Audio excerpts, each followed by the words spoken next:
Russia says it has captured the strategic Ukrainian city of Liman in the Donbas region. The Russian onslaught is causing heavy Ukrainian losses, and a large number of troops risk being surrounded in the city of Severodonetsk. It's also raising fears that cities in the Donbas could face the same horrors that took place in Mariupol, where Russian artillery blasted the city with no apparent attempt to avoid civilian casualties.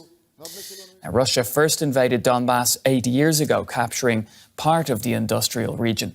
Now it says it aims to seize the rest.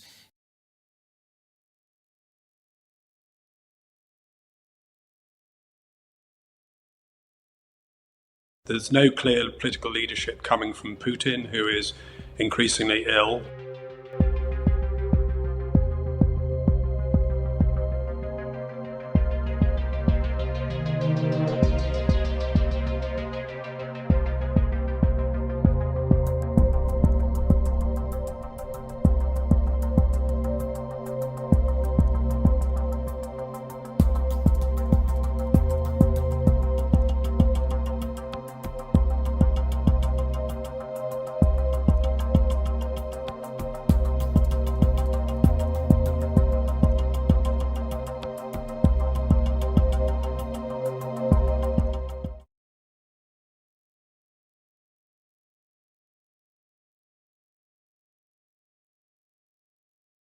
More than 30 people were killed in southern Nigeria Saturday after a stampede erupted during a crowded church charity event where food was being distributed. A local King's Assembly Church organization was offering food and gifts for the impoverished at the Port Harcourt Polo Club when a mammoth crowd got out of control.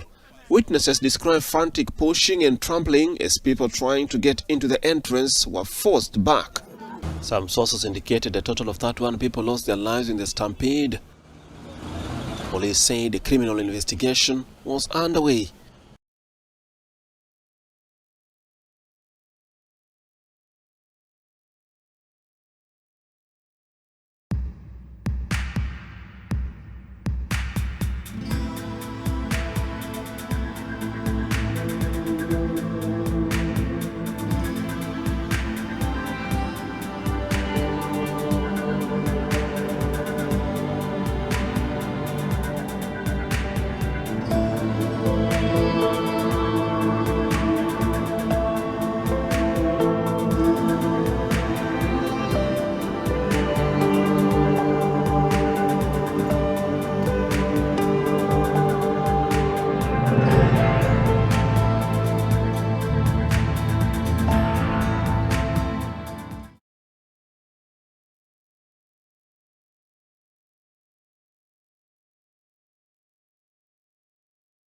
At least about 35 people have died amidst heavy rainfall in northeastern Brazil over the last 2 days as downpours have lashed out over major cities on the side of the Atlantic coast. This is the nation's fourth major flooding event in the last 5 months. Heavy rains have led to landslides that has wiped away the hillside urban neighborhoods. According to the state government, nearly about 700 people have been displaced due to the deluge.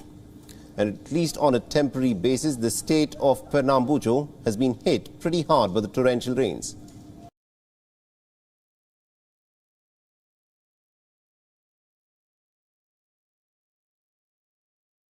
Jerusalem is on high alert ahead of the Israeli flag march that is set to take place later today. The march sparked warnings of a new escalation from Palestinians in the region.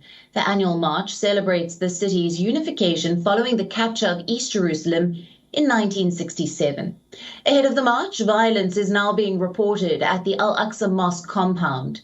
Israeli police force has released videos of crowds rioting and pelting stones. According to reports, a small group of rioters have barricaded themselves inside the mosque.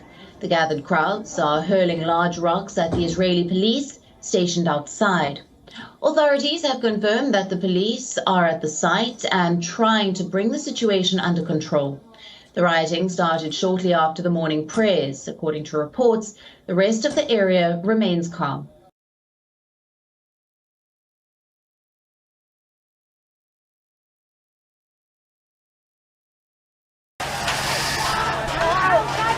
Tear gas and water cannons can't dampen the anger in Sri Lanka. Police fired both to stop protesters from heading towards the president's house. They had already marched to the president's office. Trade union members, artists, religious leaders and ordinary Sri Lankans joined the demonstration. The protest started as a grassroots reaction to power cuts, with small groups of people gathering at street corners in silent rebuke of a government they accused of mismanagement and corruption.